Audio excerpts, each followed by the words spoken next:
bem-vindos ao BoraCast, um espaço para conversarmos sobre maternidade, nossas histórias e como lidamos com os desafios e as alegrias da vida de mãe. Esse podcast que foi concebido no nosso reencontro e as amigas que se conheceram no circo hoje vivem na corda bamba da maternidade. É isso aí. No episódio de hoje, galera, a gente vai falar sobre um tema que tocou profundamente o coração de vocês, que foi o tema que a gente falou no episódio da Cassiana, sobre violências invisíveis. Então, como isso tocou o coração de vocês, a gente trouxe uma especialista no assunto de direitos das mães. A gente falar sobre como as leis protegem as mães. Bora lá? Fica com a gente até o final, já curte nosso vídeo e encaminha para quem vocês acham que vai se interessar por esse tema. Tá bom, galera? Fica com a gente até o final. Vamos lá? Bora! Bora! Exausta. Cansada pra caramba. Férias escolares, não aguento mais. Eu só queria 5 minutinhos em paz. Ai, mas olha essa fotinho dele. Ai, fofo. Olá, eu sou a Débora, mãe de 3 filhos, o Pedro, a Laura e o Felipe. Eu sou a Mariana, mãe do Rafa e do Vitor. E eu sou a Nayara, mãe do Leozinho. E hoje a gente está recebendo aqui a mamãe do Antônio, a doutora Taína Pascotto. Ela é advogada, pós-graduada em Direito do Trabalho e Cível e está aqui para responder as dúvidas que as mamães têm sobre o assunto e até as dúvidas que as mamães nem sabem que têm. Seja muito bem-vinda, doutora Taína. Bem-vinda. Obrigada pela seja acolhida, obrigada pelo convite. Acho muito importante a gente falar sobre o assunto, para a gente saber o que a gente pode fazer e principalmente fazer, para a gente não sofrer as violências e para as próximas que virão também não sofrer. Para a gente, na nossa rede de mães, nos proteger mutuamente. Essa é a ideia e eu acho que é muito importante para a gente se fortalecer através do conhecimento. Então, sem dúvidas. Vamos responder as dúvidas, tudo que vem. Vamos que temos muitas.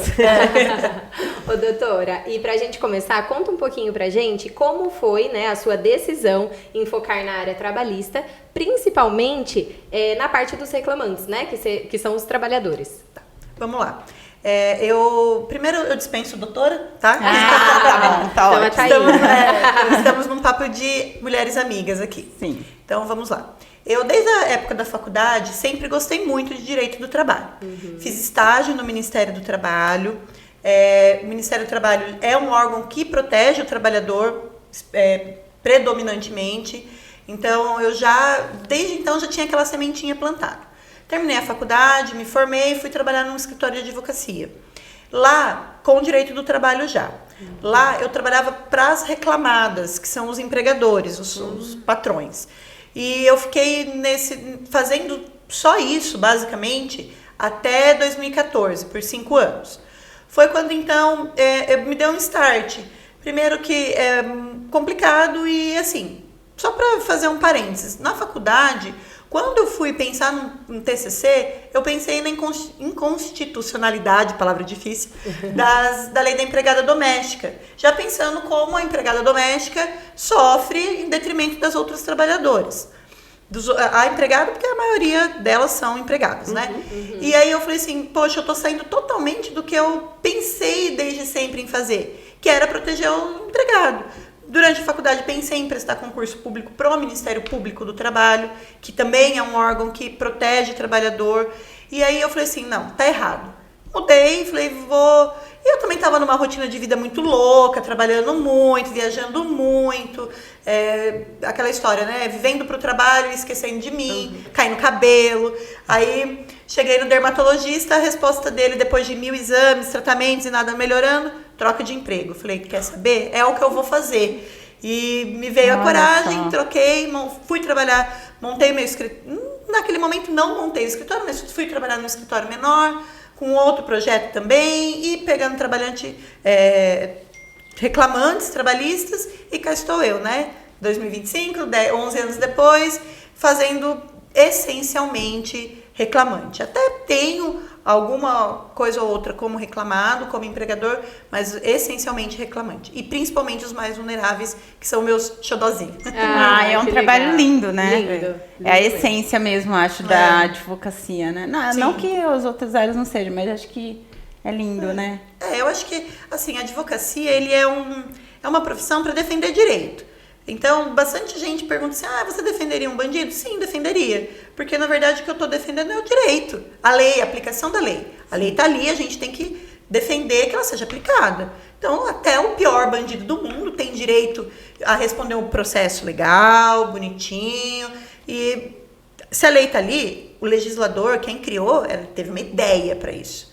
Ele pensou, toda lei, quando vai ser criada, ela tem, até a pré-criação dela, ela tem a exposição de motivos e tal. Então, a gente tem que pensar nisso e trabalhar pensando em o que a lei quer. É para proteger? É para não proteger? Porque vamos trabalhar com o que ela tem. E é por isso que a gente tá aí, na luta, né? E a advocacia é bem isso. E aí você escolhe que lado você quer estar, né? É isso aí. Legal. Vamos então falar do nosso assunto aqui, do nosso jogo, né? Vamos falar sobre os direitos da maternidade, né? Sim. Quando a mulher é gestante e quando a mulher é mãe trabalhadora. Você consegue dar uma explicação meio geral? Basicamente, a gente tem que pensar que a CLT, vamos lá, Consolidação das Leis do Trabalho, uma lei de 1943, antiga. E ela vem sendo emendada no tempo. E sofreu algumas emendas. E hoje, a última maior que teve foi em 2017. E hoje ela traz alguns direitos principais para as mães. Ela tem um capítulo específico para a mulher, protegendo o trabalho da mulher. E dentro desse capítulo protege a maternidade, tá? Vamos lá. Principal, direito à estabilidade de emprego. Então, a gestante, da data da concepção, tá? Não é da data do que se descobre, é da data da concepção. Até 5 meses após o parto, ela tem direito à estabilidade de emprego, não pode ser dispensada sem justa causa. Aí a gente vai se aprofundando melhor no decorrer da conversa, mas ela tem essa estabilidade. Ela tem direito a pelo menos 6 consultas médicas durante o pré-natal. E aí depois eu dou uma pincelada melhor de qual é a importância dessas 6 consultas. Ela tem direito a amamentar a 15 minutos de amamentação, infelizmente, até os 6 meses do bebê só, mas tem. Para as empregadas de empresas maiores, acima de 30 funcionários, tem direito à creche. E algumas convenções coletivas trazem alguns direitos suplementares. Então, vamos lá. Existem convenções coletivas que trazem esse direito à creche para empresas menores. Mas o principal que a gente tem que pensar é estabilidade e o mais importante, tá? Que vamos cá entre nós, nem precisaria. Mas expressamente a lei fala que ela tem que estar num ambiente seguro, confortável, livre de abusos, livre de assédios, para ter a gravidez tranquila. Isso está expresso na lei. Não que precisasse, né? Mas se está na lei, é porque a gente sabe que acontece. Porque precisou ser criada uma lei para garantir isso, né? Exatamente. E isso é expresso. Inclusive, é o primeiro tópico do capítulo da lei ali, do artigo de lei, fala: a gestante, a mulher é assegurada um ambiente saudável, livre de assédio, livre de abuso. Enfim, a introdução, né? A ideia da lei é garantir isso. Se acontece, a gente sabe que não. Nem sempre. Mas Mas aí a gente tem como lutar por isso. Tá lá, tá positivado, que a gente fala, tá no papel, vamos brigar por isso. Certo. E a amamentação? Porque a amamentação, ela é, né, indicada que seja exclusiva até os 6 meses. A licença maternidade, às vezes, não cobre os 6 meses, a sua mãe volta a trabalhar. Ou mesmo mães que querem amamentar por mais tempo. Quais são os direitos da mãe que volta ao trabalho antes desse período de amamentação exclusiva? O que as empresas têm que fornecer, que possibilitar para essa mãe? Tá. Lei fala que até os 6 meses a empregada ela tem direito a 2 intervalos de meia hora. Então, seria 1 hora menos de jornada. A lei, ela dá esse até os 6 meses só, e tem que garantir um espaço para que essa mãe possa amamentar dentro do ambiente de trabalho, em condições, ou de fazer a coleta do leite, tá? Então, ela tem que ter uma sala, refrigeração, uma poltrona, uma cadeira, o que seja, um espaço confortável para isso. O que a gente vê na prática que acontece muito, tá? As mães, elas preferem condensar esse período, Porque somos mãe, sabemos que meia hora nem sempre é suficiente para amamentação. Não. A maioria das vezes não, né? O meu ficava 40 minutos, 1 hora lá pendurado. Delícia, que morro de saudade. Então, o que as mães preferem? Ou entrar 1 hora mais tarde, ou sair 1 hora mais cedo. É um direito garantido e tem que brigar por ele, tá? Ou estender o horário de intervalo, o horário de refeição, de almoço, para as mães. Então, é um direito, tem que ser garantido. E a mãe também, ela tem o direito, se ela optar por fazer isso, de fazer as pausas, mesmo, vamos supor que a mãe faça a opção de tirar esses intervalos durante a jornada, essa meia hora. Mas ela não tem quem leve a criança para ela lá. Ela pode fazer esse intervalo, por exemplo, para ir para esse local que lhe é garantido, para fazer a extração do leite. E guardar e tudo mais. Mas isso, infelizmente, até os 6 meses só. Mas pelo menos, enquanto é a amamentação exclusiva, a gente consegue garantir isso. Legal. Tá, e assim, você falou que podia tirar o doutor, eu já tirei o doutor, inclusive já tô chamando de Tati. Isso aí.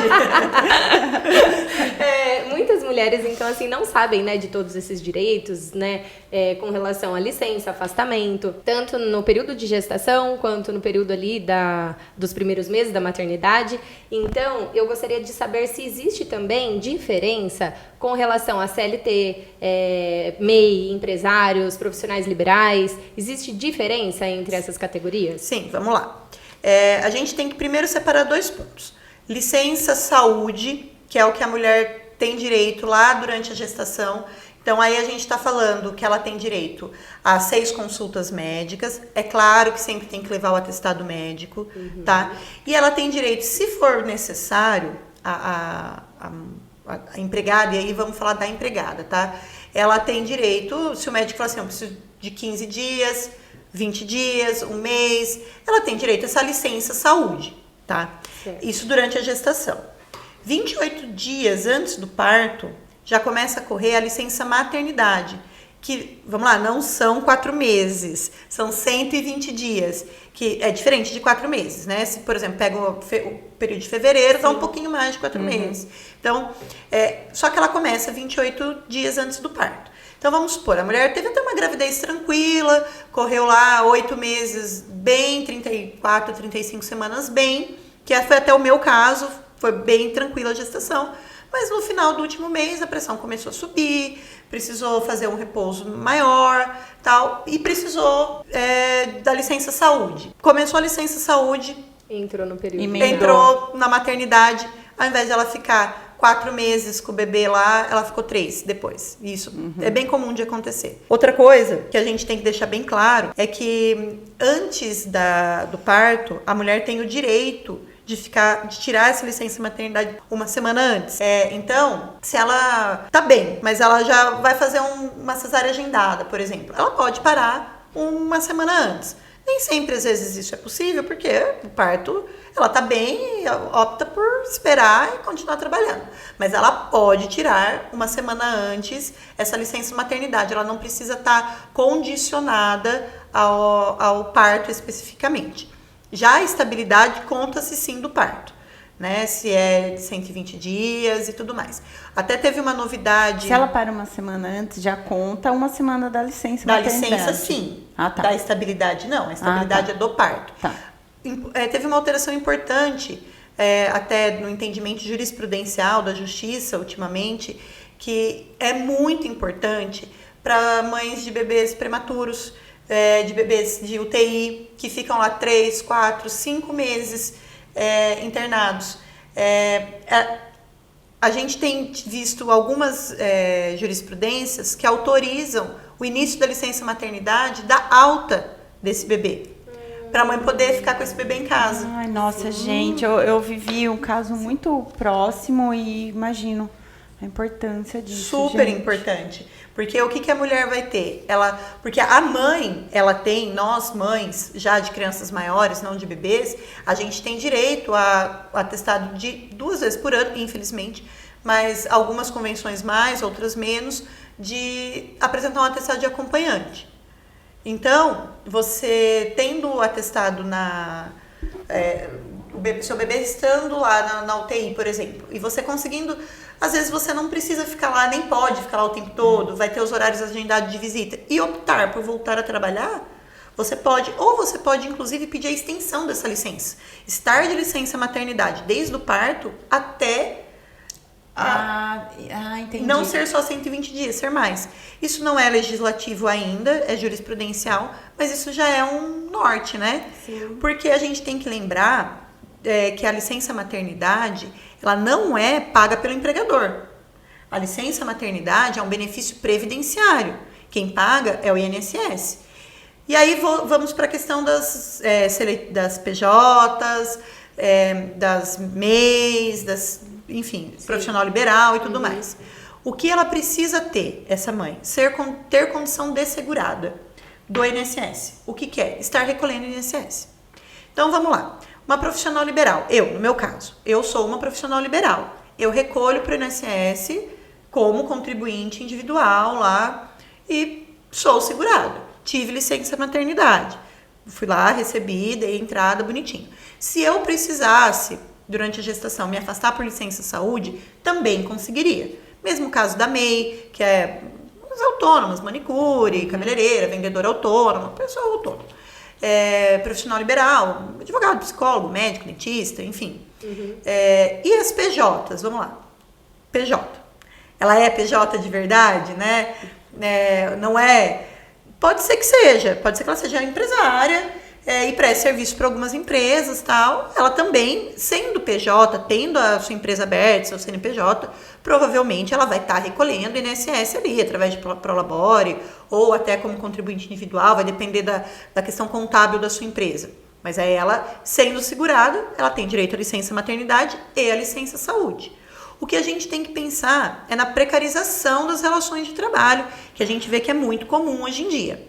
Muitas empresas contratam, não só as mulheres, mas todos, isso tem nome até para a Justiça do Trabalho, que é a pejotização.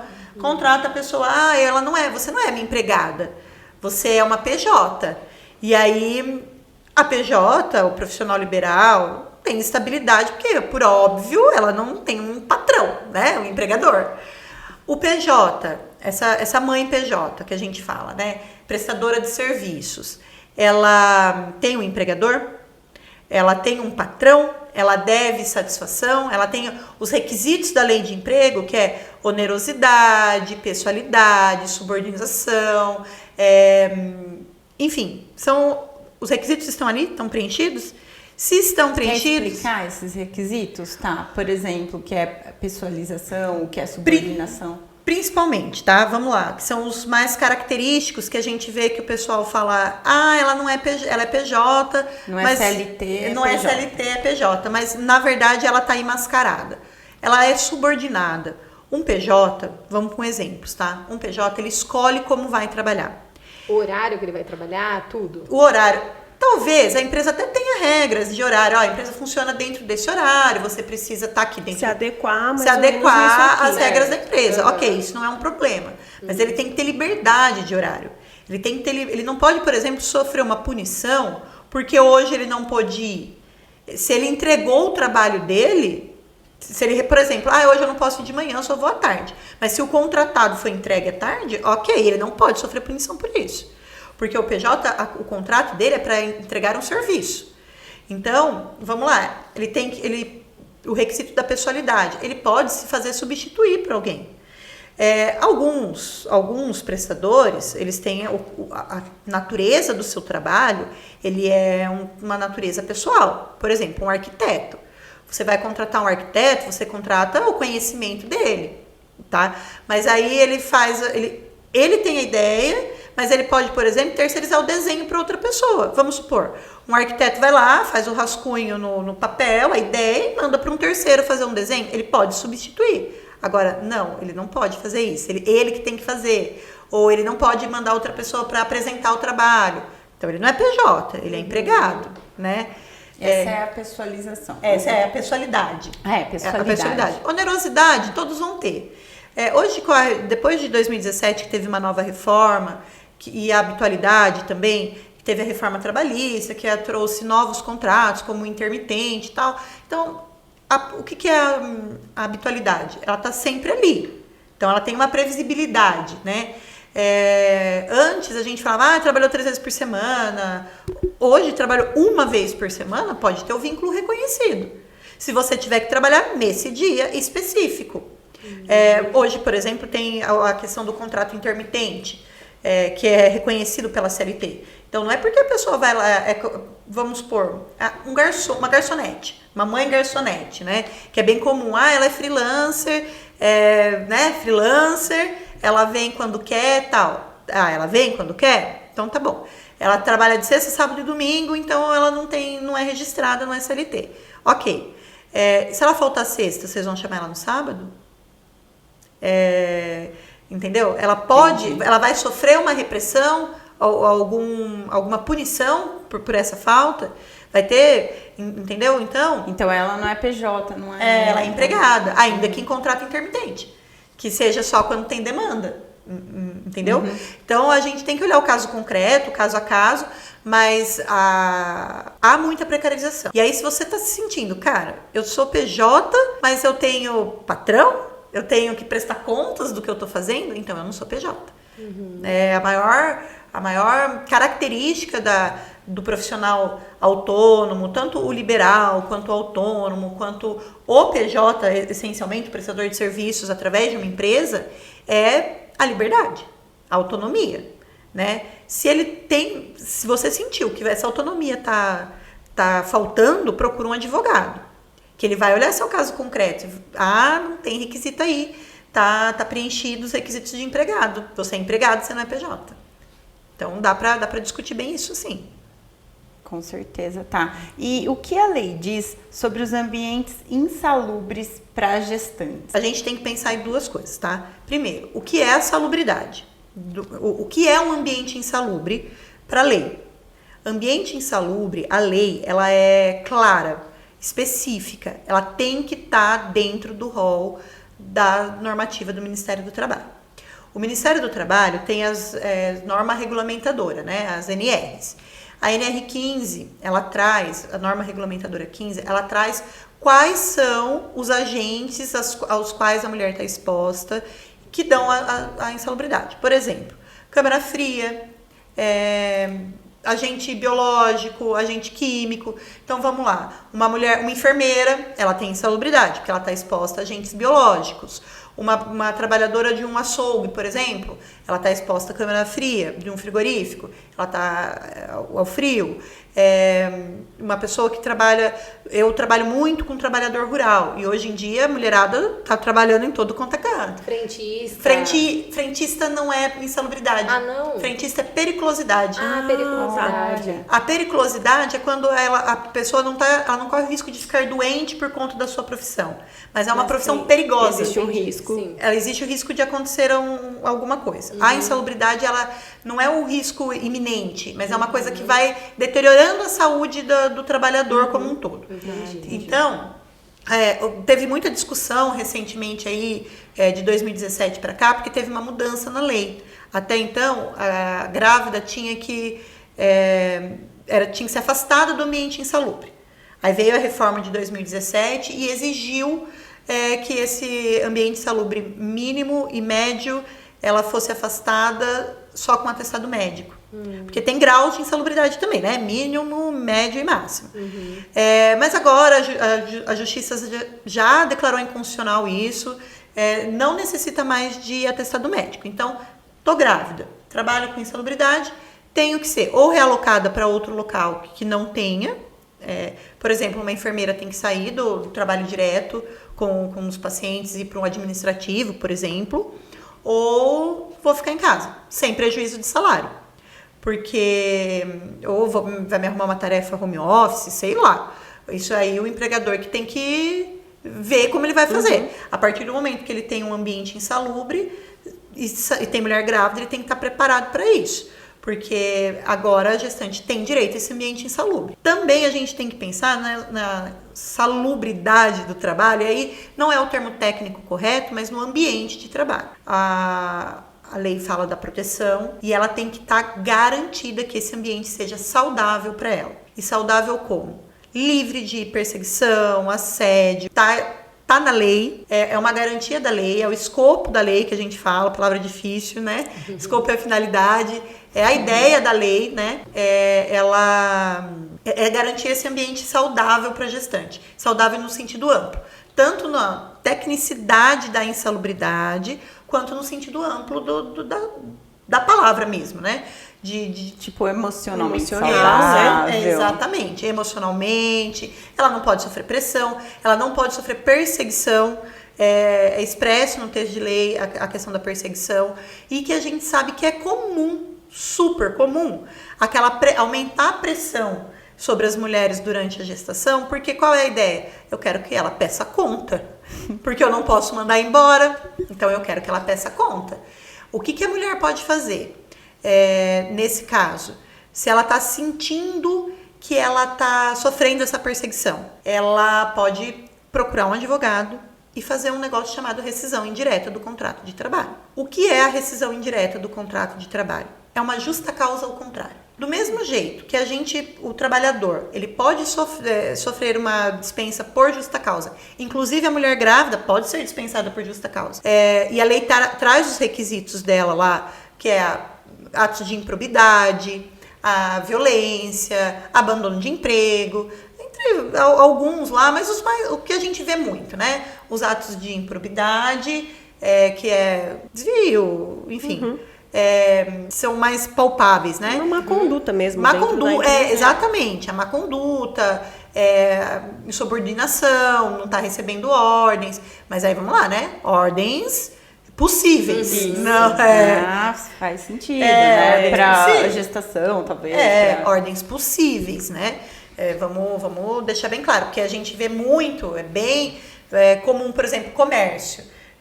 A trabalhadora tá lá recebendo metas impossíveis de serem cumpridas e sendo punida porque a meta não foi batida. O empregador pode cobrar meta. Ótimo, claro, é o seu trabalho vender. Só que você tem que dar uma meta plausível, possível, e um ambiente propício para isso. Não adianta você dar uma meta para a pessoa lá e não dar condições para que ela cumpra essa meta, né? Então é isso que seria uma insubordinação. A rescisão indireta é o contrário. Do mesmo modo, o empregador tem que cumprir as obrigações do contrato de trabalho. Dentre elas, pagar em dia, bonitinho, recolher fundo de garantia e tudo mais, e garantir os direitos da empregada ali, né? Dentre eles, o local de trabalho saudável. E aí, o que a gente tem? Quando a gente pensa numa PJ, por exemplo, que não é PJ, que está lá numa situação precarizada, o empregador... a Justiça do Trabalho, ela tem um princípio que reza pela verdade real dos fatos. Para a Justiça, pouco importa como é que estava no papel. Para a Justiça, importa o que acontecia de fato. Na rotina. Na rotina. Se de fato ela era uma empregada e for provado isso em juízo, e ela, por exemplo, não tinha registro, e estava sofrendo pressão dentro do trabalho, ela pode muito bem entrar com uma ação de reconhecimento de vínculo de emprego, de rescisão indireta desse vínculo de emprego e pedir toda a indenização correspondente, que é sua estabilidade até 5 meses após o parto da criança. Então, E se a categoria... Tem algumas categorias que dão mais, dão 5, dão 6, dão 7, dão 1 ano. Se a categoria dela for de 1 ano, né? Normalmente, são poucas as que têm essa mais estendida, mas tem.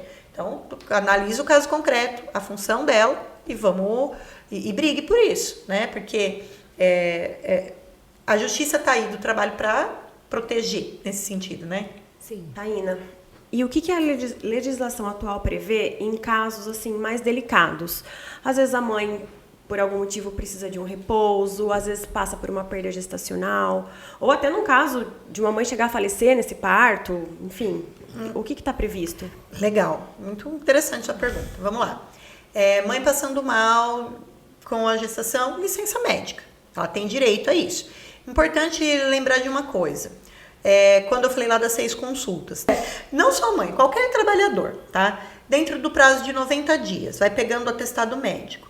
com o mesmo CID ou de doenças correlacionadas, estão ali na mesma família. Com o mesmo código, né? O CID é o Código Internacional de Doenças, né? Então, o atestado médico tem o mesmo CID de doença ou de doenças correlacionadas. Passou de 14 dias, dentro de um prazo de 90, a empresa não paga mais e encaminha para o INSS para pagar, certo? Sim. Não é mais obrigação da Da empresa. empresa, é do INSS. Muitos médicos, é bem comum você ver a prática lá, vou te dar 14 dias de atestado justamente por isso, para não precisar ir para o INSS, porque o INSS, a gente sabe, é um órgão sobrecarregado, com poucos funcionários, demora, às vezes enrola, enfim. A gestante, se ela fica 14 dias e tem mais uma consulta, ela tem direito a essa consulta.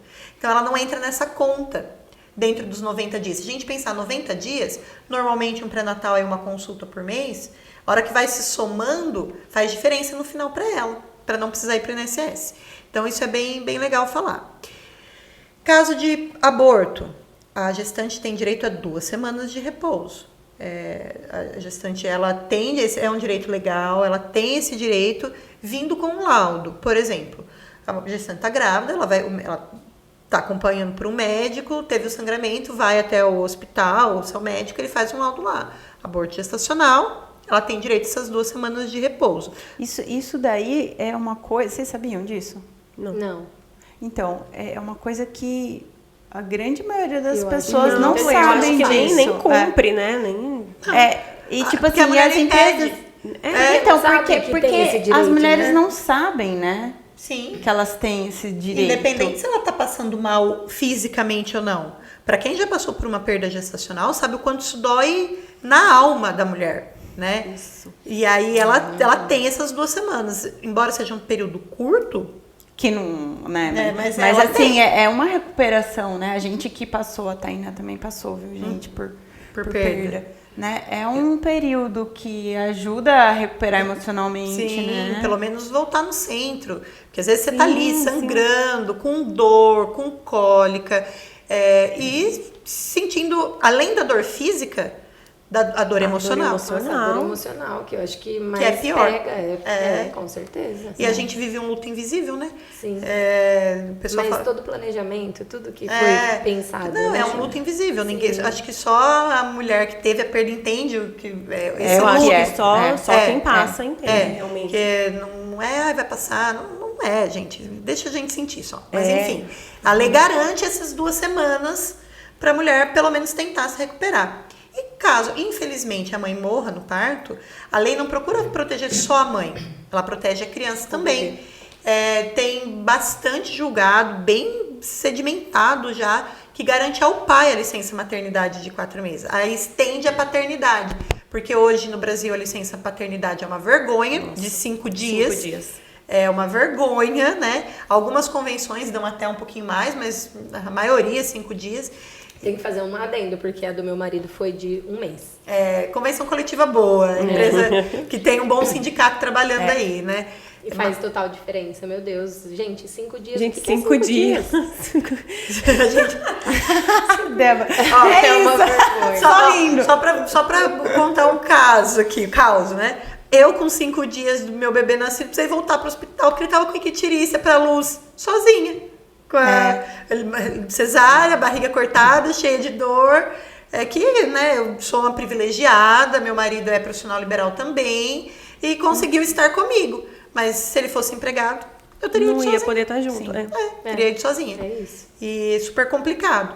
Então, e se a mãe, infelizmente, morre? Pode acontecer. E aí? O bebê fica sozinho? Aí a lei tem dado pro pai. E todos esses direitos, inclusive os de amamentação, são estendidos para a mãe adotante. Isso aí é uma das coisas que a gente ia pontuar agora mesmo, né? Como que as leis, como são os direitos para as adotantes mesmo. Conta um pouco pra gente. A adoção, mesma coisa que biológico. Durante o processo de adoção, a gente não tem muito como falar em licença de saúde, tal, porque não tem, né?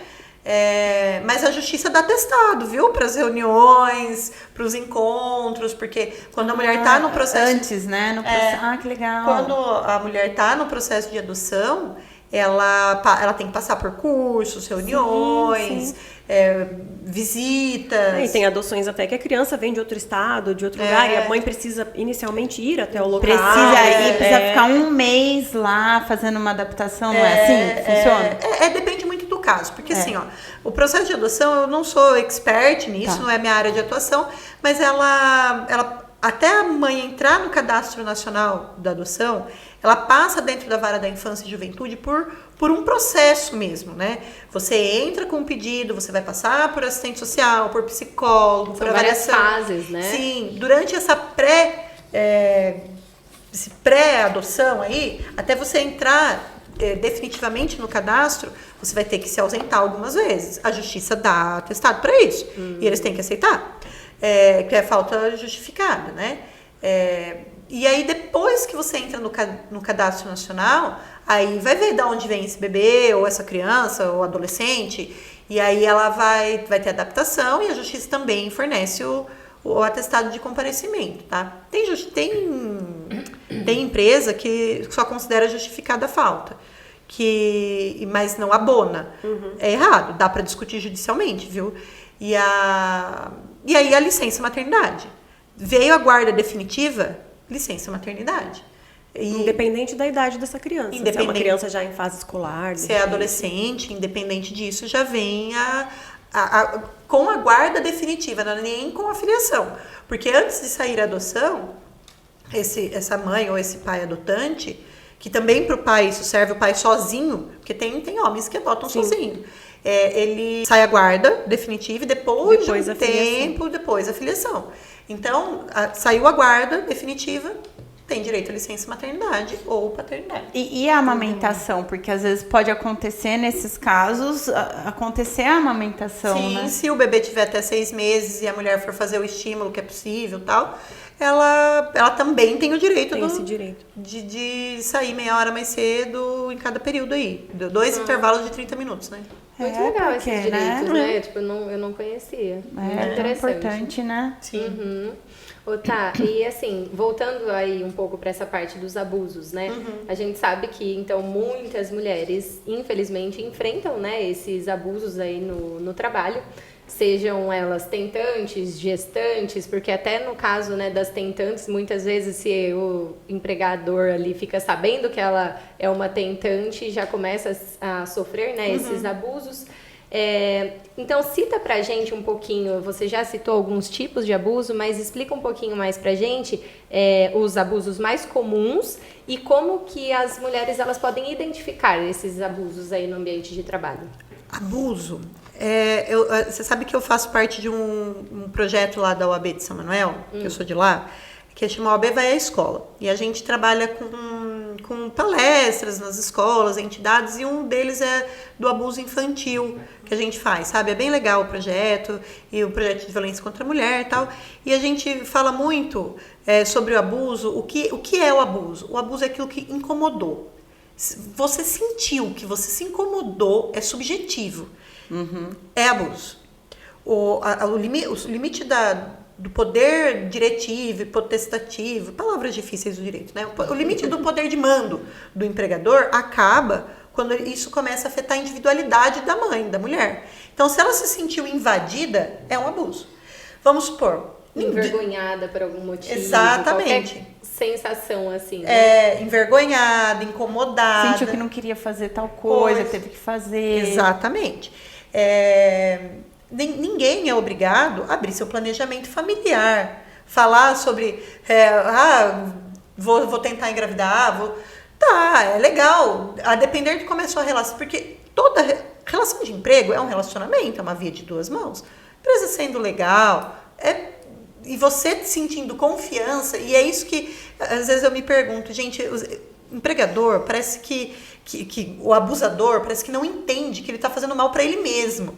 Porque se ele proporciona um ambiente seguro, um ambiente confortável para essa mãe vai trabalhar com ele com muito mais honestidade, liberdade.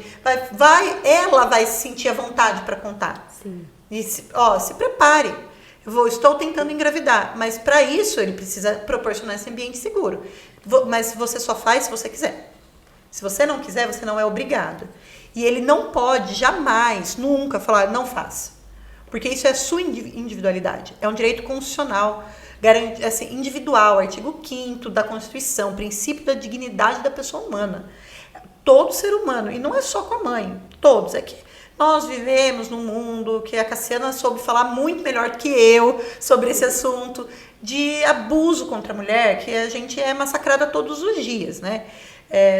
Até veladamente e pior. Nem a própria mulher percebe que está replicando os abusos que sofre e sofreu durante a vida. Sim. Porque, infelizmente, a gente vê mulher, mãe, replicando porque ela tá ali.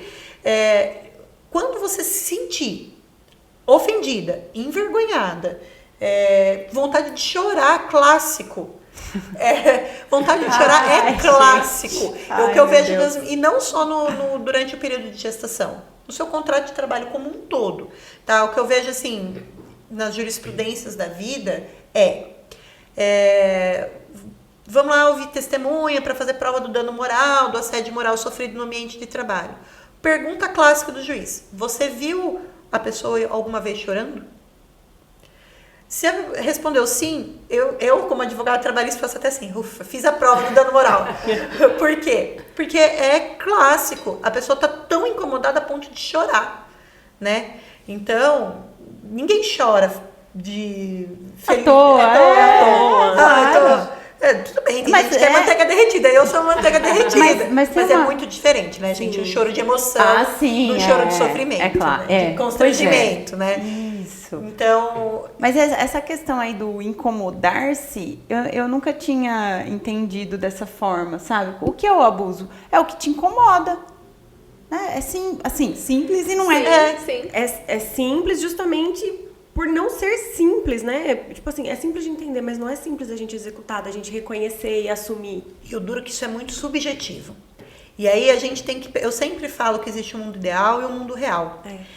Como isso é muito subjetivo, às vezes uma coisa que bate em mim e me pega muito, bate em você diferente, não te pega... Entendeu? Então, e aí tem a outra pessoa que vai falar, nossa, e daí não é tudo isso. Não é, igual e a gente aí, fala com como criança. que fica? Então, aí que a gente dureza, tem né? um problema do direito, sabe? Porque o direito não é uma ciência exata. Uhum. E ela é subjetiva. E aí a gente... Por isso que a gente vê... E isso é tão difícil de explicar para cliente. Porque ele fala, por que fulano ganhou e eu não? Tá. Porque é subjetivo. Sim. A gente pega... Às vezes a gente pega um juiz que vai ter mais empatia. E felizmente o mundo está mudando e está vindo mais essa empatia. Mas ainda a gente pode pegar um juiz que não tem essa empatia e não reconhece. É possível. É bem possível. E a gente tem que pensar que o Brasil não é sistema norte-americano, que para mim é muito mais justo, né? Não vai para júri, não são várias pessoas que decidem para pegar várias nuances e dosar. Aqui a gente tem o juiz natural. Júri popular é só criminal, em caso de atentado contra a vida, bem específico. No dia a dia, em relação ao trabalho, não existe isso. É um juiz natural, é uma pessoa natural que vai decidir. E se aquilo ali não é uma dor para ele, muitas vezes ele não vai enxergar né? Ele não vai enxergar como. E aí, o que a gente até pode recorrer, mandar para o tribunal. O tribunal é uma câmara, são 3 pessoas diferentes que vão julgar. Só que o que acontece? Seres humanos, de maneira geral, eles tendem a seguir o que o outro falou. Não é uma matéria fácil de se reverter no tribunal. Porque como é muito subjetivo, quem ouviu na Justiça do Trabalho, por exemplo, normalmente, e é o que a lei pede, o CNJ, o Conselho Nacional de Justiça, determina, é que sempre que possível, o juiz que faz a instrução processual, que ouve as partes, que ouve as testemunhas, é o juiz que vai sentenciar. Porque você fazer a oitiva, você ouvir a testemunha é diferente de você ler um depoimento transcrito. Sim. Então, o que a gente vê muito? Já vi em sustentação oral... o que é sustentação oral? Quando vai ter o julgamento lá no tribunal, os desembargadores se reúnem numa sessão de julgamento, junto com um membro do Ministério Público, e o advogado que quiser, ele pode ir lá oralmente explicar as razões do seu recurso. E antes do desembargador ler o voto, eles discutem o caso, né? E aí eu já escutei algumas vezes o seguinte: ah, mas o juiz natural que ouviu a instrução não entendeu assim. Por quê? Porque ele está lendo uma transcrição, ele não está vendo a entonação, tudo isso, que isso faz diferença. A tecnologia tem nos ajudado. Já estava acontecendo na Justiça Comum antes da pandemia, algumas sessões de videoconferência, alguns depoimentos gravados em vídeo e tal, mas com a pandemia isso forçou, né, acontecer com a Justiça. Embora a Justiça hoje esteja híbrida, com audiências telepresenciais, a Justiça do Trabalho, especificamente, tem pedido que as audiências de instruções sejam presenciais, porque ela é melhor, mas com depoimento gravado. Então, tendo depoimento gravado, é melhor, porque aí a pessoa vai ver, vai escutar e tudo mais. E ajuda, mas é muito subjetivo, então vai depender muito do caso, né? Caso a caso. O famoso cada caso é um caso. Exatamente. E o famoso depende, né? Quanto a gente não escuta, doutora, tem direito? Depende. Depende de muitos fatores. Mas, de maneira geral, o que é importante? A legislação proíbe o abuso. E situações graves são situações... A gente percebe essa dificuldade em mensurar em situações menos graves, né? Mais sutis, mais subjetivas. Agora, se o abuso é muito grave, grito, ameaça, coação, você tendo uma testemunha que viu isso, aí já não tem essa subjetividade. Tem esse monte de si, exatamente. Né? Depende. Exatamente. E também se é recorrente, né? Assim, várias vezes aconteceu. Porque tem e aí vai muito na dosimetria, na hora do juiz mensurar o quão grave foi esse dano, a quantidade de vezes que ele aconteceu, na hora de dar a indenização. Sim. E por que eu acho muito importante fazer os pedidos de indenização por dano moral? A empregada que sente que está sendo abusada, ela tem algumas opções a seguir, né? Uma delas, fazer denúncia para os órgãos administrativos e fiscalização. Só que a fiscalização, ela vai chegar lá, ela vai analisar documento, porque ela não está ali no dia a dia para ver essa coisa subjetiva. E as coisas mudam. Porque a fiscalização vai até o local. Qualquer trabalhador, tá? Não só a mulher, mas hoje em especial a gente tá falando da mulher, da mãe e tal. Tem direito violado, ela pode procurar o Ministério do Trabalho, fazer uma denúncia. Pode procurar o sindicato da categoria, fazer uma denúncia. Pode procurar o Ministério Público do Trabalho, fazer uma denúncia, que inclusive pode ser anônima. E aí ele vai abrir um processo de investigação. O fiscal ou o procurador do trabalho vai até o local de trabalho, normalmente. Só que o que ele vai fazer? Ele vai pedir documentos. Vai conferir a documentação, até conversa com uma pessoa, com outra, mas ele não tem como avaliar aquele ambiente, aquela sutileza do caso concreto. Às vezes essa violência acontece dentro de uma sala, entre duas pessoas, né? Então, quando você vai para a justiça, o juiz e o fiscalizador, ele está olhando o ambiente como um todo. Então, às vezes passa batido. Só que quando vai para a justiça, o juiz está olhando o seu caso em específico, a sua história. Então, você consegue fazer a prova melhor. E as mudanças só ocorrem quando as pessoas começam a sentir no bolso. Porque o abusador é abusador porque ele é mau caráter. E ele não para. Ele não para. É característico do abusador. Não só abusador empregador. A gente vê isso muito no direito. O abusador sexual, o abusador... A pessoa que tem a índole ruim mesmo, né? Por isso que existe prisão para a pessoa, para tirar... A prisão não serve só para punir, ela serve para tirar da sociedade, para proteger. Sim. Então, na Justiça do Trabalho não dá para mandar prender o empregador, a não ser que ele tenha cometido um crime. Que aí é outra questão mais grave ainda, né? Sim. Porque a gente tem que pensar, o assédio, o abuso, ela vai indo em escalas, até chegar ao ponto de ser criminoso. Sim. E aí o buraco é mais embaixo, né? Buraco, né? E como que a lei trata esse tipo de abuso aí, as mães têm algum tipo de proteção? Se tem também, por exemplo, o regime que é CLT, o regime que é pejotização, igual a doutora falou também, né? Você falou? Explica um pouquinho como que funciona. A mãe está sofrendo, a mãe está sofrendo esse abuso dentro do ambiente de trabalho. Tanto a mulher, aí a gente, vamos lá, prestador de serviço de verdade. Certo. Profissional liberal, autônomo, MEI, normalmente não sofre esse tipo de abuso. Se sofre, afasta desse cliente, porque não tem muito o que fazer, né? É o seu cliente, você se afasta dele. Agora, a mulher que está lá, PJ, mas que não é PJ, que é uma mulher empregada, procura, ou a empregada propriamente dita, né? Procura fiscalização. Hoje, eu não sei aqui em Jaú se tem Ministério do Trabalho. Em Botucatu tem, em Bauru tem Ministério do Trabalho. Procura o Ministério do Trabalho, faz uma denúncia. Se a sua categoria de trabalho tiver sindicato, pode procurar o sindicato. Eu aconselho, Taína, como advogada, prefiro fazer a denúncia direto no Ministério Público. O Ministério Público do Trabalho é bem fácil de fazer. É só põe no Google lá, MPT, Ministério Público do Trabalho, São Paulo, põe a sua cidade, que ele vai direcionar direto para onde vai. Denúncia. É um canalzinho, você conta a sua história, você faz anônimo, coloca lá os dados da empresa que você trabalha, local que é, o procurador vai até lá e o procurador tem um negócio chamado direito de ação. Se ele percebe alguma coisa errada, ele tem poder para entrar na justiça. O fiscal do Ministério do Trabalho não tem esse poder. O fiscal ele pode dar uma multa administrativa e se ele vê que é questão para a justiça, ele encaminha para o Ministério Público. E aí o tempo corre. Por isso que o Ministério Público é melhor, porque ele é pra frente. Ele tem, na verdade, a lei dá mais poder para ele, dá mais armas para ele trabalhar, entendeu? Entendi. E o Ministério do Trabalho hoje, infelizmente, eu como fui estagiária de lá, adorava aquele lugar, ele está muito com falta de profissional mesmo. Então, tá demorando. Pelo menos aqui na nossa região, tá complicado, sabe? Mas o Ministério Público não. O Ministério Público de Bauru, Jaú responde para Bauru também, Botucatu, os Lençóis, essa região toda vai para Bauru ali.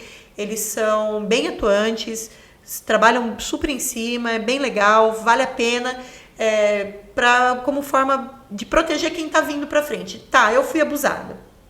Puxa, que droga. Mas vamos impedir que a próxima seja também? Porque é só assim que a gente consegue quebrar esse ciclo. Porque daí, tipo assim, a pessoa tá sentiu esse abuso, esse incômodo, tá? Ela vai lá fazer uma denúncia. A hora que o promotor, né, que você falou? É procurador. Procurador chega eu não entendo nada dos termos, certo, são termos. É o promotor do Ministério Estadual, como é nomenclatura, mas é parecido. Isso. E aí ele chega numa empresa... Não gera já um... Com certeza. Porque... A empresa vai receber lá, recebi uma denúncia. Quem é que foi? Isso acontece muito. E aí? Com certeza. E aí fica atento, sofreu, vai em cima, porque não pode. O que a gente também tem que lembrar, né? O mundo real, o mundo ideal. Vamos entrar com a reclamação trabalhista? Vamos brigar. Pode ter lista negra, que a gente chama aí? Que é um falar pro outro que não vai ser contratado? Não pode. Se você conseguir provar que você não foi contratado por uma empresa porque o outro empregador falou que você entrou com ação trabalhista, você pode pedir dano moral das duas, né? Indenização das duas. Isso eu acho que as pessoas também não têm noção, né? Não sabe, né? imagina. Porque o que a gente ouve muito, né? Vai ficar queimado. Não é isso. Vou me queimar, se Com vou... certeza. E nos casos, por exemplo, que o abuso chega num ponto da gestante pedir demissão. Porque ela tá no ambiente ali, ela tá se sentindo coagida, abusada, aqui tá demais pra mim. Ela pede demissão. A lei protege ela também? Protege. Vamos lá. O que eu gosto de aconselhar, não pede demissão antes de falar com um advogado. Por quê? Porque às vezes você não tá no caso para pedir demissão. Você tá no ponto da rescisão indireta, que é aquilo que eu falei antes da justa causa ao contrário. Se você pediu já demissão, tem como derrubar isso na justiça. Tem. A justiça pode reconhecer que você pediu demissão porque você não tinha outra alternativa. Só que isso é um pouco mais complicado. de fazer a prova mesmo, de que houve essa motivação. É diferente de você procurar um advogado e identificar previamente que você está sofrendo esse abuso e fazer o trâmite legal que tem que ser mesmo. Fazer a notificação para a empresa da rescisão indireta, entrar com a reclamação para reconhecer a rescisão indireta. Porque qual que é o trâmite da rescisão? O empregado manda uma notificação extrajudicial para a empresa. Igual a justa causa. A empresa não vem com um avisinho para você assinar assim, ó, você foi dispensado por justa causa. O empregado faz a mesma coisa. Ó, estou fazendo a rescisão indireta do contrato de trabalho. O que normalmente as empresas fazem? As empresas falam, não aceito, não concordo, para mim você está pedindo demissão. E faz a rescisão do contrato como um pedido de demissão. Só que se o empregado tem lá, a empregada no caso, né, tem lá uma notificação extrajudicial anterior falando da rescisão indireta, ela já entra para reclamação trabalhista, para a justiça, que vai decidir quem é que tem razão, com um pontinho a mais. Então, se ela pediu demissão, não tá perdido, né? Mas fica a dica, se você tá com vontade de pedir demissão, porque você tá sendo abusada, antes de tomar essa atitude, converse com o advogado trabalhista. Importante falar, normalmente os advogados trabalhistas não cobram consulta. Normalmente, advogado trabalhista, alguns cobram e pode, tá? Isso é muito particular de cada um, mas normalmente, que a gente vê na prática, o advogado trabalhista não cobra consulta. Então, vai lá, converse com o advogado, ele vai te orientar. Se você optar por fazer a rescisão, aí você conversa com ele com o pagamento. E o pagamento, normalmente, do advogado é sobre o que a pessoa vai receber, é o que a gente chama de contrato de êxito. Então, vale muito a pena você ter essa conversa antes. Eu não sei aqui em Jaú se tem esse projeto, tá? Em São Manuel, por exemplo, tem um projeto que chama OAB pelo Trabalhador. Se a pessoa não conhece um advogado trabalhista, pessoal de São Manuel, que eu sei que tem bastante audiência lá, só procurar a OAB, vai marcar um horário, os atendimentos é de terça-feira, vai marcar um horário para você com um advogado lá e ele vai te orientar. Ah, tá. Legal. É legal, Uhum. é bem legal. Nossa. Eu acredito que se a OAB de Jaú não tem, pode procurar. Eu acho que tem sim. Eu não sei. Posso até me informar para vocês e mando para as meninas depois. Eu não sei se aqui em Jaú tem, mas eu sei que em Bauru tem. E em São Manuel tem. A gente coloca qualquer coisa. É bem legal, porque a OAB tá ali para servir a sociedade também. Então, se não tiver, aqui em Jaú tem Defensoria Pública, não tem?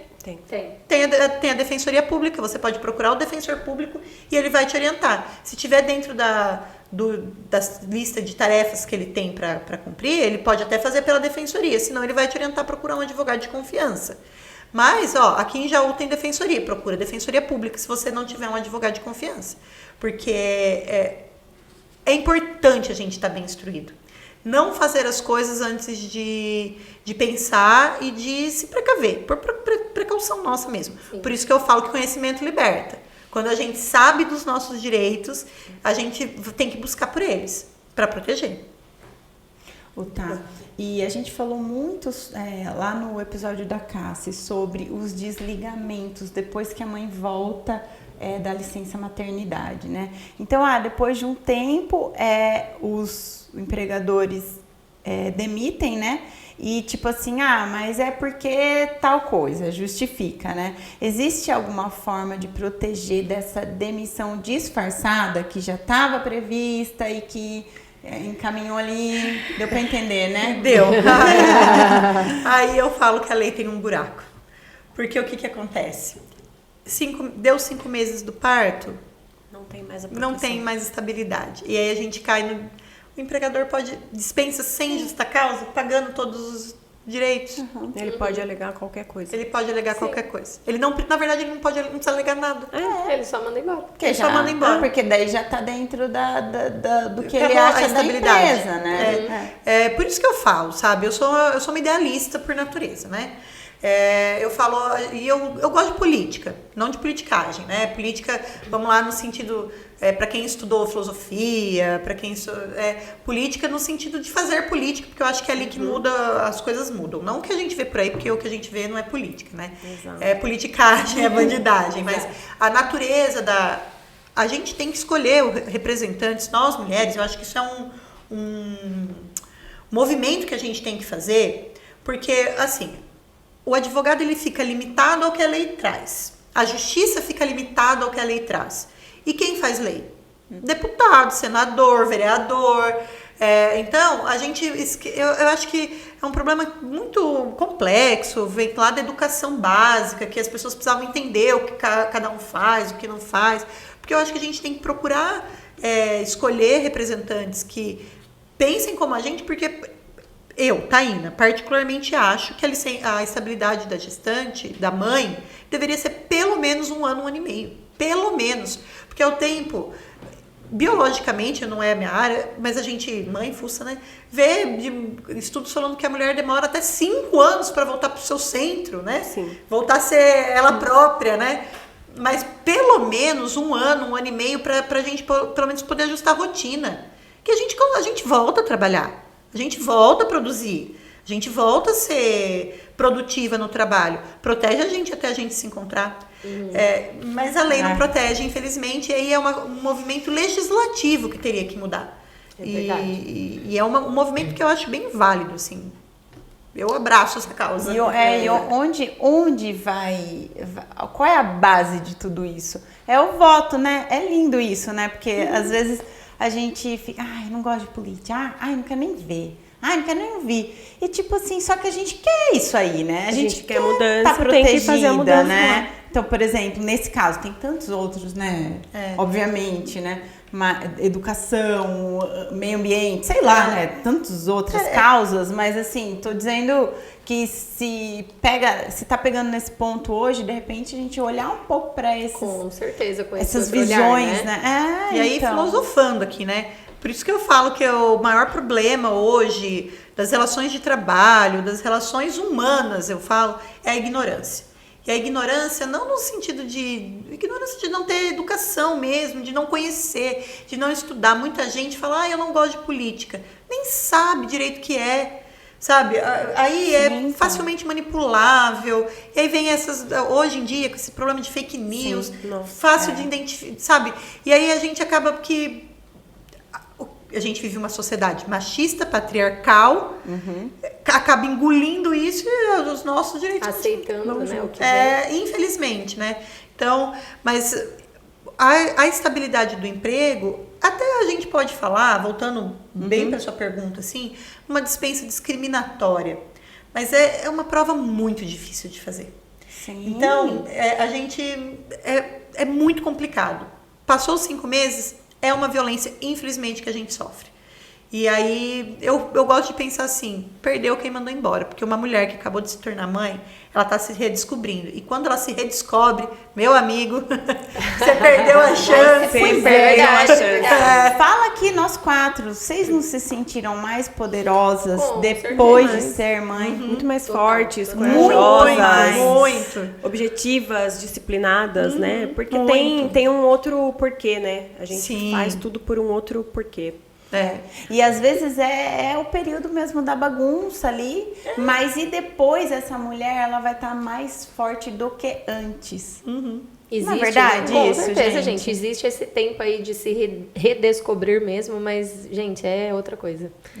Nós somos outras, A gente né, volta depois. muito melhor. Muito. Sim. Em todos os sentidos, inclusive na produtividade, em qualquer ambiente de trabalho que a gente esteja, né? Até porque Saúde. uma mãe, ela é visivelmente mais produtiva do que, assim, no dia a dia, né? Em tudo, porque é multitarefas ali o tempo Tem inteiro, aquilo né? que fala, tudo que você faz, uma mãe faz 2 vezes melhor, sem dormir há uma semana, amamentando de hora em hora. Não que a gente ache isso uma maravilha, né? Não vamos romantizar a sobrecarga. Exato. Mas Mas é verdade. a gente faz. E na verdade a gente amadurece muito. E a gente, como pessoa mais madura, na nossa relação de emprego vai refletir também. Exato. E aí que tá. E o empregador que faz isso, que manda uma mãe embora pensando que ela vai. Porque a Cassiana vai falar isso melhor do que eu, claro, porque ela estudou muito mais do que eu, essas relações dos pormenores. Mas o que a gente normalmente vê? O empregador pensando naquela mulher, eu vou mandar ela embora, porque agora ela vai ter filho pequeno, ele é prioridade, vai ter que levar pro médico, vai ter dia que tá doente, vai ter... Gente, paciência, mas ela vai produzir do mesmo jeito. Ela não vai deixar para trás. Ela não vai, sabe? Porque, a não ser que ela seja irresponsável, mas aí não é o problema da maternidade. Isso, exatamente. isso. Aí é um uma ponto outra fora da questão, curva, é uma né? outra conversa. Não é a maternidade. É. Ô, Taina, voltando um pouco, né, no que você falou na questão de, porque no Brasil isso, e porque o sistema norte-americano, o que o Brasil tem ainda, assim, de repente, a aprender com as outras legislações? Interessante a pergunta, né? Você pega países como a Dinamarca, a Noruega, tem licenças maternidade de 2 anos, licença paternidade de 1 ano, a possibilidade da família escolher como que vai tirar essa licença. Por exemplo, o pai fica 2 anos, a mãe fica 1. Tem essa flexibilidade, né? A gente tem que pensar que o Brasil tem que andar muito ainda nisso. A gente tem andado e a gente tem que pensar que o Brasil é um país que tem uma legislação bem legal, assim, perto de outros países. A gente tem país muito mais precário. Tem lugar muito pior. O próprio o esquema americano é pior. A mulher tem menos cobertura lá. Só que você tem o common law lá, né? Que a lei não fala, mas o que os costumes dizem, quais são os entendimentos. Como chama isso? Common law. É o método legislativo. O deles tem a lei. Você pega a Constituição Americana, tá? A Constituição Americana tem, sei lá, eu não sei exatamente, mas 20 artigos. A nossa tem quase 200 e pouco. Ela porque é respeitado. Super. Só que ela dá os princípios básicos, né? Aí cada estado tem sua legislação, lá nos Estados Unidos, independente, autônomo, então o que vale aqui num estado não vale no outro. E aí o que a justiça ela pode fazer? Ela pode usar o que habitualmente se faz, o que é senso comum. Coisa que aqui no Brasil não tem. Aqui no Brasil a gente tem o direito positivo, né? O direito tem que estar na lei. Inclusive tem um princípio de lei que fala que ninguém é obrigado a fazer ou deixar de fazer qualquer coisa, senão em virtude de lei. Então, vamos supor, e vamos falar aqui de funcionário público. Funcionário público é mais engessado ainda, porque tem o princípio da legalidade. A administração pública só pode fazer o que está na lei. É o contrário do cidadão. Então, fica mais engessado um pouco. Mas dos países que adotam um sistema romano, de lei, do latino tal, que vamos falar da Europa antiga, ali, Portugal, a Europa latina, que a gente fala da base linguística, né? Que vem lá do direito romano, que é uma herança do direito romano, os países da América Latina, colonizados, África tal. O Brasil é um dos países que tem a legislação mais legal. Aí você pega países mais nórdicos, saxões, aí eles... Primeiro que a cultura é muito diferente. Você pega uma Dinamarca, uma Noruega, completamente diferente. Só que você, em contrapartida, tem alguns países com a legislação mais sequinha, mas tem esse common law. E essa abertura maior para se conversar. Aí você pega países como o Japão, por exemplo, quase não tem cobertura trabalhista. Nossa, gente. Quase não tem. Só que lá tem um negócio diferente, né? Lá no Japão, os japoneses em si, eles são muito disciplinados, muito regrados, e eles têm uma educação básica de qualidade. E a pessoa, voltamos àquele ponto, bem instruída, não se deixa abusar. Ela é muito... A própria cultura, né? E também, nossa, parece que é difícil a gente visualizar abusos, assim, lá, né? Pensa, parece todo mundo mais educadinho, mas assim, tem, viu? mais...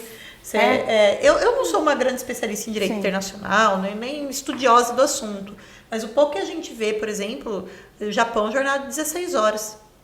Pensou? Trabalhar 16 horas dentro de uma indústria? 12 já é pesado, 16, 14, 16, não é incomum. E lá pode, desde que remunerado, né? Entendi, tá. Então, eu não sou uma grande entendedora, mas tem. Agora, o Brasil protege. Temos a caminhar muito, mas tá indo. Mas somos um país novo também, né? Se for comparar com Dinamarca e outras culturas aí que estão bem mais à frente. Que a gente possa seguir nesse mesmo caminho, né? Com certeza. Tá, e se uma mãe, ela identificar que ela está sofrendo, né? Ela está sendo vítima desses assédios, ou qualquer outro tipo de violência ali no ambiente de trabalho dela, qual deve ser o primeiro passo que ela deve tomar? Procurar um advogado para ele fazer essa identificação. Ou a defensoria, ou a OAB, na cidade que não tem defensoria, procura um advogado. Porque ele vai ver o caso concreto e vai ver qual é o melhor caminho. Se é uma rescisão indireta, se é uma denúncia, eu aconselho sempre a procurar um advogado. Porque até o começo da nossa conversa, né? Nossa função é proteger a lei. Proteger proteger o indivíduo com o que a lei dá. E a gente vai ver, a gente vai falar por você. Às vezes, a gente está se sentindo abusado e não consegue falar por nós mesmas. Mas fale com o advogado que ele vai conseguir. Porque às vezes, tá acontecendo isso, isso, isso. Aí o advogado vai falar, olha, o que tá acontecendo com você é um caso de abuso, porque a pessoa, tá tendo briga, um exemplo, né? Brigas. Não, na verdade, o que tá acontecendo com você? Porque se você pensar, quando a gente é vítima de uma situação abusiva, um psicólogo vai conseguir falar melhor do que eu. A gente fica como uma nuvem, né? A gente não enxerga muitas vezes que a gente está sendo vítima. Se a gente procura uma pessoa de fora, com um olhar de fora, que enxerga, o advogado ele tem condições de ouvir e enxergar aquela violência. E aí te orientar, e talvez até te puxar. Falar assim, presta atenção, você está sendo vítima aqui. Não é assim que as coisas têm que ser. E por que eu falo procurar um advogado? Porque o advogado, ele tem condições de falar por você. Ele pode, inclusive, falar por você. Você assinou uma procuração por ele, ele pode ir lá no seu empregador e falar. Porque ele não vai ter medo do seu empregador. Entendeu? Então, é importante ter essa segurança. Eu sou uma entusiasta da advocacia por isso. Porque a gente pode falar, pode dar voz para quem não tem voz. Então, procure um advogado. Se você não está se sentindo muito confortável, converse com alguém da sua família. E esse alguém da sua família se oriente, porque é importante. É bem importante. E é legal frisar que essa conversa, procurar um advogado, você não vai pagar por isso. Isso daí foi interessante você ter falado. Porque daí, tipo assim, todo mundo tá protegido nesse caso. Porque, tipo, mas eu não tenho dinheiro para pagar o advogado. Para pagar uma consulta, para ir saber se realmente se eu devo realmente. Mas se o que tá acontecendo comigo, se é normal isso. Tipo, de repente, poxa, ir lá trocar uma ideia no seu escritório, por exemplo, né? É normal isso aí que eu tô vivendo? De repente é normal, não sei. É normal. De repente, poxa. Às vezes o advogado vai olhar e falar assim, poxa, infelizmente a lei permite. Ou ele vai falar assim, não é. E aí, volto a falar, a maioria dos advogados trabalhistas que eu conheço não cobra consulta. E se você não conhecer ninguém que não cobre, porque pode acontecer, procura a defensoria, procura a OAB. E você vai ter esse respaldo, pelo menos para tirar essa dúvida. Não fique com a dúvida, não leve para casa, né? A gente fala muito isso também, até um parênteses, né? Naquele projeto que eu falei para vocês que a gente tem da OAB, vai à escola, da OAB pela mulher e tal. Falar sobre as violências, fazer as denúncias, é isso que segura o que virá, né? Faz diminuir. A gente fala, por exemplo, de feminicídio hoje. Aumentou muito, violência doméstica aumentou muito. Não aumentou. Não aumentou. As mulheres que estão tendo coragem de denunciar. Então, eu acho que é o mesmo... E aí, as mulheres tendo coragem de denunciar e saindo desse círculo vicioso, ela vai quebrando, né, os ciclos.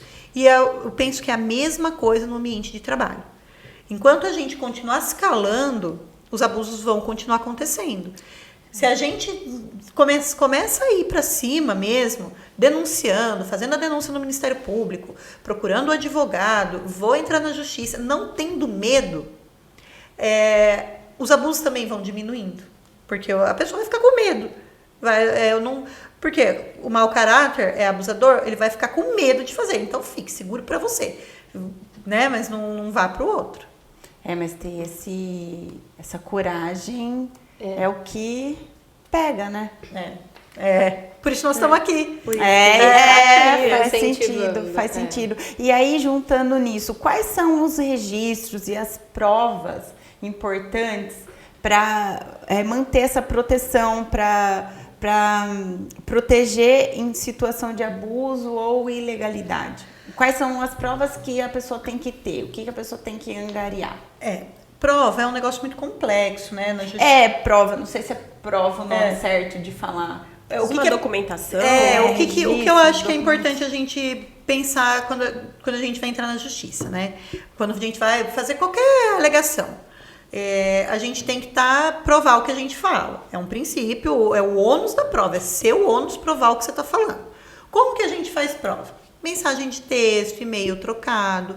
Você pode sim gravar ligação, você pode sim gravar conversas em que você faz parte, não e sem a parte contrária saber. Você pode fazer isso, não é ilegal. Eu já ouvi falar que não servia de nada, que não adiantava. Adianta sim. Você não pode gravar uma conversa de terceiros. Mas onde você participa, não é ilegal, não é uma prova ilegal. Você pode gravar. Conversa de WhatsApp, e-mail trocado. E a Justiça do Trabalho tem muita prova testemunhal. Testemunhas. É que a gente sabe a dificuldade que é, por exemplo, quando a conversa é dentro de um ambiente onde estão só duas pessoas, fica a palavra de um contra o outro. Por isso que, se você vem sofrendo abusos, entra com o celular, hoje tá fácil. Há 10 anos atrás, 15 anos atrás, o smartphone não estava aí, não tinha. Tinha que entrar com um gravador escondido. Hoje não, você tá com o celular na mão. Grava a conversa. É possível, sabe? Troca de mensagem. A gente vê muito. O pessoal manda áudio de WhatsApp. Tem condições de fazer. E aí, o que você faz? Tem um print de WhatsApp. Não só printa a tela, grava a tela. Grava os áudios. Porque o print ainda a justiça entende que ele pode ser manipulável. Então, faz a gravação de tela. Se você tiver condições financeiras, melhor que a gravação de tela. Vai até um cartório de notas e peça para fazer uma ata notarial. Que é o cartório vai lá, você abre o celular na frente do cartorário, ele faz uma escritura pública, que tem fé pública. Olha que legal. Não sabia. Que fala, no dia tal, fulano de tal, veio no meu cartório, abriu o celular e eu atestei, eu ouvi tal e tal coisa. Isso tem validade, isso tem fé pública. Isso ninguém pode derrubar. Custa um pouco caro, mas é uma arma que a gente tem. Opção. É uma opção, é uma ferramenta. Para não ficar refém da tecnologia, sempre tem que salvar essa gravação de tela, esse print, esse áudio em lugares diferentes, porque amanhã a gente perde o celular. Eu vejo, o pessoal tem uma mania de pôr aquelas mensagens temporárias. Perdi porque eu tinha mensagem temporária. Coloca isso com uma empresa que faz com linha de mala direta, transmissão, essas coisas. Conversa importante de trabalho não apaga, não. Deixa salvo, sabe? Hoje pode ser que você não precise, mas no futuro pode ser que precise, né? Então, e testemunha, cultive, converse com outras pessoas. O que eu sempre falo, às vezes a pessoa entra com a reclamação trabalhista comigo e fala assim, doutora, eu não tenho testemunha, porque todo mundo está trabalhando lá ainda. Eu falo, calma, claro, como que vai? Espera, o processo do trabalho demora um pouco. Até a primeira audiência, a segunda audiência, pode ser que demore 6 meses. Se for entrar lá em Botucatu, por exemplo, para a audiência inicial está demorando 1 ano. Para 2 anos para audiência. A hora que estiver chegando a audiência, a gente volta a falar sobre testemunhas. A gente volta a pensar nisso. Porque, às vezes, quem estava lá não está mais, também foi vítima. Não seja um impeditivo o pensar, não tenho testemunha. Talvez você não tenha testemunha hoje, mas daqui 6 meses você tenha. Porque se aconteceu com você, pode ser que aconteça com o seu colega. Então, é bem legal, assim, bem interessante. E testemunha não precisa ser necessariamente colega de trabalho. Preferencialmente porque ele viu a situação, mas pode ser um terceiro qualquer, né? Ai, gente, excelente. Gente, quantos Nossa, obrigada hoje. pela sua disponibilidade de vir aqui e trazer, assim, de maneira tão clara e acolhedora tanta informação, né? Que eu tenho certeza que a gente não conhecia a maioria e eu acho que quem está assistindo também não. E que vai, sem dúvida nenhuma, assim, fazer um boom na cabeça de quem está assistindo e vai ajudar muito as mães. Essa é a ideia. Conhecimento transforma, saber o que você tem direito, que você não precisa disso, transforma a vida também. Então, eu acho que a gente tem que lutar pelo que é nosso, pelo que é direito nosso. Nós, mães, lutamos por nós, pelos nossos filhos. Eu acho que a gente tem que pensar não só na nossa violência. Eu sou mãe de um menino, mas eu poderia ter uma menina. E eu queria que minha filha passasse por isso no futuro. Então, às vezes a gente, acho que todas nós somos mãe de menino aqui, né? Sim. Mas a gente queria que nossos filhos passem por isso, nossas filhas, nossas netas, nossas noras no futuro passem por isso, nossas sobrinhas. Não, Com certeza. a gente tem que proteger as que virão. Isso. E também saber como criar os nossos, né? É. Para que isso tudo daqui 20 anos já tenha mudado bastante, É né? uma responsabilidade nossa. Tá, e quem às vezes ali identificou, né, que tá passando por todas essas situações, você quer deixar algum recado para essas mães que talvez estejam ouvindo aí, estão passando por situações assim? Tenha coragem, você não está sozinha. E se você está passando por isso, saiba que você é mais forte do que você pensa. É muito mais fácil do que você imagina romper o vínculo, romper esse abuso. Procura um advogado, se fortaleça, respire por você e pelo seu filho. Porque uma mãe abusada, uma mãe vítima de violência, uma mãe doente, não consegue ser uma boa mãe. Então, quando a gente pensa em quebrar o ciclo da violência, a gente não está pensando só na gente, a gente está pensando no nosso filho também. Então tenha força, tenha coragem, vai dar certo, você não está sozinha. Tem gente querendo brigar por você, né? Lindo! É isso aí, gente. Ai, gente, a maior verdade que existe. A maior, tá? Muito obrigada por esse recado. E precisando, estamos aí, gente. Sabe, Procure. gente, esse recado pesou, hein? Pesou. O olhinho porque é marejou isso. aqui, ó. Tenha coragem, então. você não tá sozinha. Tem quem fale por você, gente. A gente tem que se unir, a gente tá aqui pra isso. A gente não pode uma largar a mão da outra, sabe? Eu gosto desse movimento que eu fui entender depois que eu virei mãe. A gente se conecta, porque a gente se conecta às nossas dores, os nossos amores, e a gente tá aqui. Não sou só eu. Eu tenho, por exemplo, falo aqui em Jaú, eu tenho colegas de faculdade, advogadas, mães aqui em Jaú, que trabalham super bem, que eu tenho certeza, dá mão uma pra outra, sabe? Vamos dar mão, vamos não tá sozinha, tenha coragem. Isso é muito importante, né? Bom demais. Ai, que lindo. Eu tô aqui com nozinho aqui. Acabou, Meu Mariana. Deus. Gente, essa conversa aqui foi fundamental para muitas pessoas, principalmente as mães aí, entenderem que existe muita proteção e respaldo e ajuda para situações delicadas que acontecem e que, gente, de verdade, a grande maioria não sabe. Que difícil isso. Porque não sabe nem que tem direito. Como que eu vou atrás desse direito? Que eu nem sei se eu tenho esse direito. E aí eu queria agradecer vocês por abrir esse espaço, por oportunizar que a gente fale, que a gente coloque e vá compartilhando essas ideias com outras pessoas, com outras mães, com outras mulheres. Hoje somos 4 aqui, cada uma na sua vida, no seu nicho, na sua área, levando informação para pessoas diferentes. Por exemplo, o podcast de vocês. Eu tenho certeza que o meu público dos meus clientes não era um podcast que tinha acesso até então. Porque eu trabalho com um trabalhador rural, com gente em situação de vulnerabilidade, que é muito importante, que eu ouço também. Então, o trabalho de vocês também é muito importante, levar a informação. Então, obrigada, parabéns pela iniciativa e continue. Obrigada a você Obrigada. pela disponibilidade.